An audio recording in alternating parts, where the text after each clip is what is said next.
안녕하세요. 커피브레이크 최문기 목사입니다. 어제는 한국의 지방선거가 있었습니다. 이 방송을 들으시는 모든 분들은 투표를 하셨으리라고 믿습니다. 저는 지금 체코에 있어가지고요. 대통령 선거나 뭐 그런 투표는 할 수 있는데 이 지방선거는 하지 못합니다. 이 부재자 투표가 안 돼서 그런데 투표에 참여하고 싶은 마음이 굴뚝 같았어요. 요즘 세상이 많이 시끄러운데요. 세월호 참사와 또 그로 더불어서 일어난 드러난 여러 문제들을 두고 논란이 많고 또 그것을 대응하는 사람들의 말에 대해서도 논란이 많습니다.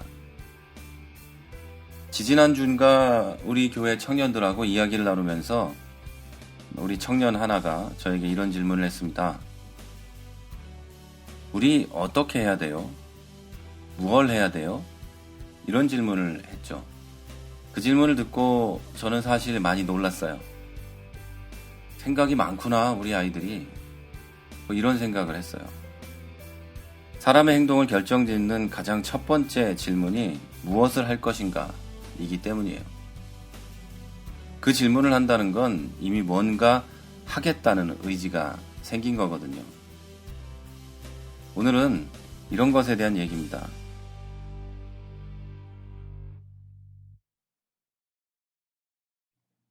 동서고금을 막론하고 온 세상에는 문제가 있어요.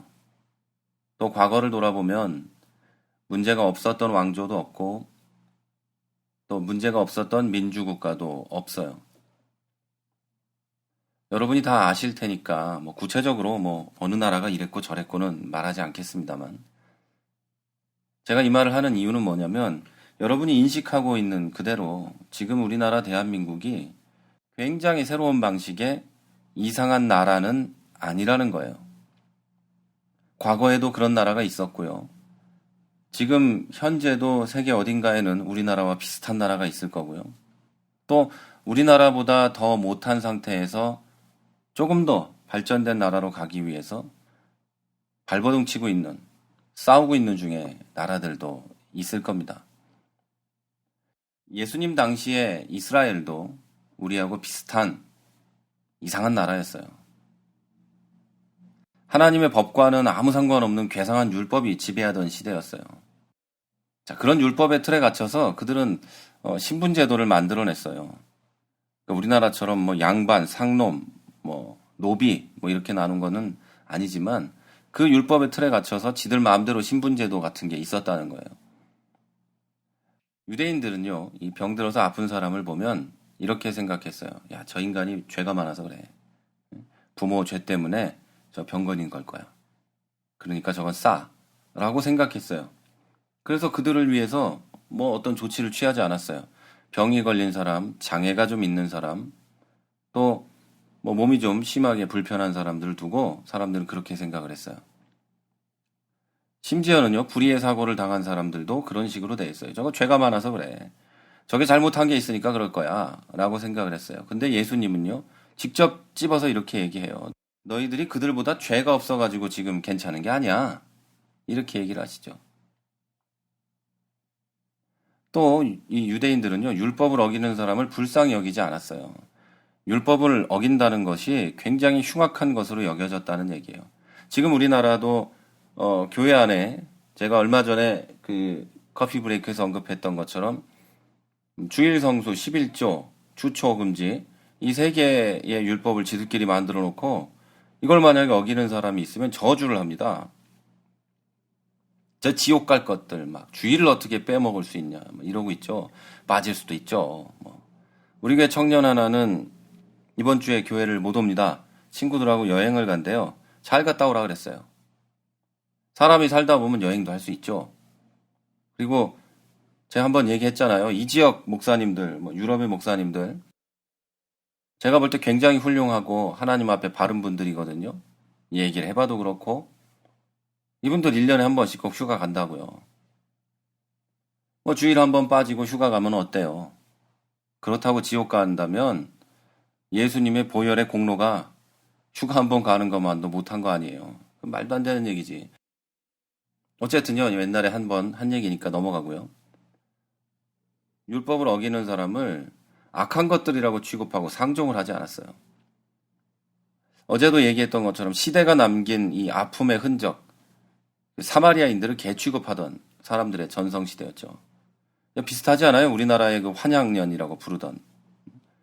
나라의 능력이 없고 힘이 없어서 외국에 강제로 끌려가게 만들어야만 했던 나의 자매들을, 내 민족의 자매들을 나라에 돌아오자마자 환향년이라고 취급하며 쓰레기 취급하던 그게 우리나라였잖아요.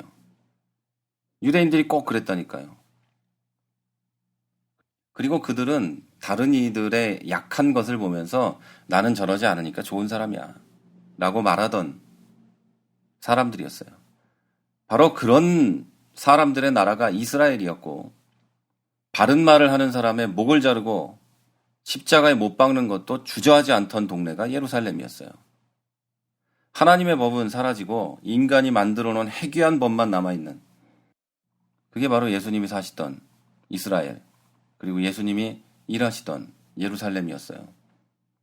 자, 그러면 예수님이 그 시대에 대해서 뭐라고 말씀을 하셨는지 한번 볼게요. 예수님이 직접 말씀하신 부분이 있는데요. 마태복음 25장에 보면 이렇게 써 있어요. 내가 다시 올 때 모든 사람들을 양과 염소 분류하듯이 나눌 거야. 양들로 분류된 사람들은 천국을 상속받을 것이고, 염소로 분류된 자들은 마귀와 그 사자들에게 준비한 영원한 불에 들어갈 거야. 이 분류의 기준은 지극히 작고 연약한 사람이 배고플 때 먹을 것을 주었는가, 목이 마를 때 물을 주었는가, 나그네가 되었을 때 대접했는가, 헐벗었을 때 옷을 주었는가, 병들었을 때, 옥에 갇혔을 때 돌보았는가다. 예수님이 이렇게 말씀하셨어요. 방송을 듣고 계시는 여러분, 지금 우리나라 이상합니다. 멀리 있는 제가 볼 때는 훨씬 더 이상합니다. 한국에 사시는 분들은 느끼지 못할지도 모르지만 굉장히 이상합니다. 그리스도의 교회라고 부르는 지금의 그 교회들도 이상합니다. 여러분, 우리가 지금 할 일은, 이 이상한 세상, 이 이상한 교회들을 바라보면서 우리가 할 일은 2000년 전 예루살렘에서 예수님이 직접 하셨고, 또 당시의 제자들에게 당부하신 말씀에 기록되어 있어요. 제가 조금 전에 얘기했죠? 지극히 가난하고 힘이 없는 사람을 돌보는 겁니다. 사람은 나보다 나은 사람을 돌보려고 해요. 굉장히 웃기죠? 나보다 나은 사람은 내 돌봄이 없어도 잘 살아요. 그들은요, 여러분의 돌봄이 없어도 아주 잘 살고 있다고요. 그러나 여러분의 연약한 이웃은 여러분의 돌봄이 없으면 살 수가 없어요. 그리스도인이 돌보지 않고 예수 그리스도의 사랑을 입은 우리가 돌보지 않으면 그들은 살 수가 없어요. 제 친구 목사가 어떤 컨퍼런스에, 한국에 있는 교회에 그 컨퍼런스에 갔는데, 수천 명이 들어갈 수 있는 그 교회의 예배당 안에 휠체어가 들어갈 수 있는 자리가 2개 있더랍니다. 3,000석이 넘는 자리에 휠체어 자리는 2개 있어요. 그 교회는 근본적으로 몸이 아픈 사람이 갈 수 없는 교회인 거예요. 제가 아는 어느 교회에도 장애인을 위한 자리가 많이 마련된 곳은 없어요. 전부 돈 많고 건강한 사람들을 위한 교회만 한국에 있어요. 또 이걸 생각해 볼까요? 한국에는 어느 교회에 그 소위 말하는 목장 모임, 셀 모임에 우리 친구가 갔답니다. 갔는데요. 거기에 부자들이 아니면 올 수 없는 구조더랍니다. 가난한 사람들, 힘든 사람들은 자기 집에서 할 수 없기 때문에 부자들만 있는 그 모임에 참석할 수가 없는 거예요. 저 집에서 한번 하면 우리 집도 한번 해야 되잖아요. 여러분, 모임은요, 집에서 하면 정말 좋겠지만요, 가능하면 교회에서 하십시오. 음식도요, 가능하면 각자 사서 드십시오. 저희 교회 커피 브레이크는요, 이미 아시는지 모르겠지만 저희 교회의 이 모임 이름이 커피 브레이크입니다. 그렇다고 해서 뭐 커피 브레이크라고 부르는 그런 교재나 이런 걸로 하는 게 아니고 제가 지금 이 방송하는 내용들이 거의 전부 제가 작성한 그런 커피 브레이크 그 모임에 쓰는 내용입니다. 저희 성도님들은 이걸 읽고요. 그냥 그것에 대한 질문을 서로 주고받고 그냥 수다 떨고 놉니다. 어디서 모이냐면요. 저희 집에서 또 가깝고 사람들이 모이기 가장 좋은 KFC에서 모여요. 저는 그곳에 간 적이 한 번도 없지만 저희 교회 집사님들은 또 성도님들은 거기 모여서 누가 그거 돈 내지 않습니다. 자기 거 자기가 사가지고 올라와서 커피 마시고 또 음식 먹을 거 먹고 이렇게 하죠. 서로에게 아무 부담이 없는 거예요. 혹시 어려운 사람이 있다면 부담이 되지 않는 거예요. 커피값 뭐 한국 돈으로 1,500원이거든요, 여기. 여러분, 그것도 불편하면 교회에 가서 모이세요. 교회 헌금하시잖아요. 그 교회가 왜 여러분을 위해 열려있지 않죠? 왜 무엇 때문에 가정에서 모여야 되죠? 물론 가정에서 모이는 게 좋은 면도 있겠지만요. 가정에서 모이는 것이 어떤 사람에게는 고통이고 공포일 수 있어요. 자기가 흔쾌히 가정을 개방해서 우리 집에서 모입시다 라고 한다면 괜찮겠지만 그게 아니라면 가능하면 여러분도 교회에서 모이시면 좋을 것 같아요. 저희 교회는 지금까지 이렇게 교회에서 모일 수 있는 어떤 장소가 없기 때문에 밖에서 모이고 있지만 조만간 우리도 장소가 마련되면 교회에서 그 장소에서 모일 수 있도록 지금 저는 생각을 하고 있어요. 여러분 나는 괜찮을지 모르지만 여러분의 연약한 이웃이 당하는 아픔을 모른 척하지 마세요. 그렇게 모른 척하다가 보면 내 아픔이 나중에 드러날 수도 있어요. 여러분 주위에는 마음이 쓰이지만 다른 사람들은 더럽고 추하고 악하다며 상종도 하지 않는 사람이 있을지도 모릅니다. 여러분이 이렇게 봐도 쟤는 좀 그렇다라고 생각하는 사람이 있을지도 몰라요. 주위에 많은 사람들이 버려버린 사람이 있을지도 모릅니다.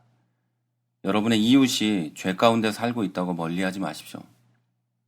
그들은요, 여러분이 아니면 아무도 같이 울어줄 사람이 없는 사람들입니다. 아무도 그들과 함께 울어주지 않아요.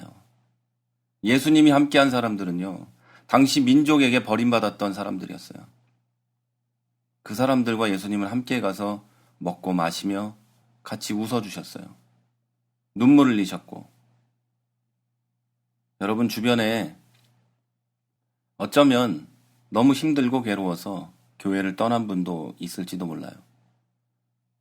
하나님 앞을 떠나서 교회를 떠나서 살면서 고통을 당하고 어려움을 당하고 했을 때 분명히 그들은 교회로 돌아가고 싶었을 거예요. 그런데 한 번 떠났던 교회는 나에게 차가운 눈을 던졌고 마치 유대인들이 사마리아인을 바라보는 것처럼 사람 취급을 하지 않는 눈으로 바라본단 말이죠. 그들이 돌아갈 곳이 어딜까요? 교회로 가고 싶어도 가질 못해요. 마음 같으면 다 우리 교회로 오라 그러고 싶어요. 그런데 저는 여기 살잖아요. 한국과 미국과 또 다른 여러 나라에 계신 여러분, 그들을 찾으세요. 그들과 함께 울어주십시오. 어제 제 팟빵 담벼락에는요, 이걸 담벼락이라고 해야 되는지 모르겠지만요, 제가 오래된 사람이라 담벼락에는요 몇 개의 댓글이 달렸어요. 그 중에 제가 댓글을 읽으면서 울 뻔했던, 살짝 눈물이 흘렀던 글이 하나 있어요. 여러분도 보시면 저도 댓글을 달아놨기 때문에 알 수 있을 텐데요. 여러분, 교회를 떠난 사람들이 교회를 찾고자 발버둥 치고 있습니다. 여러분이 교회 안에서 여러분만 즐거워하고 있을 때 교회를 떠난 사람들은 피눈물을 흘리고 있어요. 그들이 돌아올 자리를 만들어야 돼요. 방송을 듣고 계신 여러분, 저와 함께 그리고 우리와 함께 그들이 돌아갈 자리를 만듭시다. 그들은 악한 자들이 아니에요. 시대가, 교회가, 악한 지도자들이 그들을 교회에서 내쫓았어요. 돌아올 수 있도록 기도하고 그 길을 만들어 보잔 말이에요. 또 여러분 주변에는 몸이 아픈 사람도 있고 가슴이 아픈 사람도 있을 거예요. 그들을 돌보세요. 찾아가서, 저는 그런 사람도 봤어요. 찾아가서 너 죄를 얼마나 졌길래 아프냐, 이런 사람도 봤어요. 저는 그런 사람에게 이렇게 말하고 싶어요. 네 죄가 그렇게 산만큼 쌓여있는데 넌 안 아프지 않냐? 이렇게 말하고 싶어요. 형제를 시험 들게 하면 연자맷돌을 모가지에 메고 물에 뛰어드는 게 나은 거 아니에요? 여러분, 많은 사람은 돌보지 못할지 모르지만 여러분이 할 수 있는 범위에서 사람들을 돌보십시오. 먼저 여러분 마음속에 있는 선입견을 버리십시오. 교회를 떠난 사람들을 향한 선입견, 아픈 사람들을 향한 선입견 다 버리십시오. 하나님은 모두 사랑하십니다. 여러분이 지금 해외에 있다고 해서 못할 건 아니잖아요. 지금 여러분의 자리에서 연약한 사람을 돌보십시오. 이웃을 외면하지 마세요. 예수님이 나를 외면하지 않았던 것처럼 내가 누구를 외면하지 않아야 됩니다. 그리고 여러분, 제가 아까 예수님의 말씀을 쭉 읽어드렸죠? 우리가 지금 쓰는 말로 만들었는데요. 그 말씀에는 이런 얘기가 있어요. 우리가 이웃을 돌보는 것, 이웃을 돌보지 않는 것, 그것으로 영생과 영벌을 가르겠다. 이 말은 행위가 구원을 가져온다는 얘기가 아니에요. 오해하지 마십시오. 그리스도인이라면 반드시 이웃과 함께 한다는 얘기입니다. 그리스도인 여러분, 상식적인 그리스도인 여러분, 예수님은 지금 우리 눈에 보이지 않습니다. 여러분은 예수님을 못 돌봐요. 목사가 예수님이라고 생각하지 마세요. 목사를 돌봄으로 여러분의 삶이 예수님 돌보는 거라고 생각하지 마세요.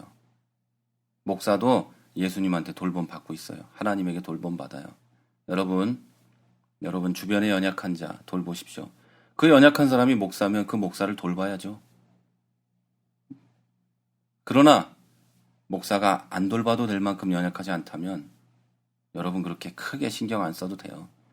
1년에 한 번 있는 생일에나 한번 케이크 꽂아놓고 박수 쳐주고 교회 올 때 아유 목사님 오셨어요 인사도 한번 하고 그거면 됩니다. 여러분 주변에는 그것도 못 받는 사람이 엄청나게 많다는 거 잊지 마십시오. 그리고 예수님은 다시 오실 겁니다. 다시 오실 예수님을 만날 때까지 여러분의 의무는 우는 사람들과 함께 우는 겁니다. 그리고 여러분의 권리는 똑같이 우는 사람들과 함께 우는 겁니다. 그래서 그들과 함께 웃으며 그 권리를 누리게 되는 겁니다. 그리스도인은요, 골방에 들어가서 회개하고 금식하는 사람들, 또는 권력자들에게 무릎 꿇고 그들의 머리에 손을 얹고 안수하며 축복하는 자들이 아니라 이웃을 모른 척하지 않는 사람입니다. 오늘 방송 여기서 마치겠습니다.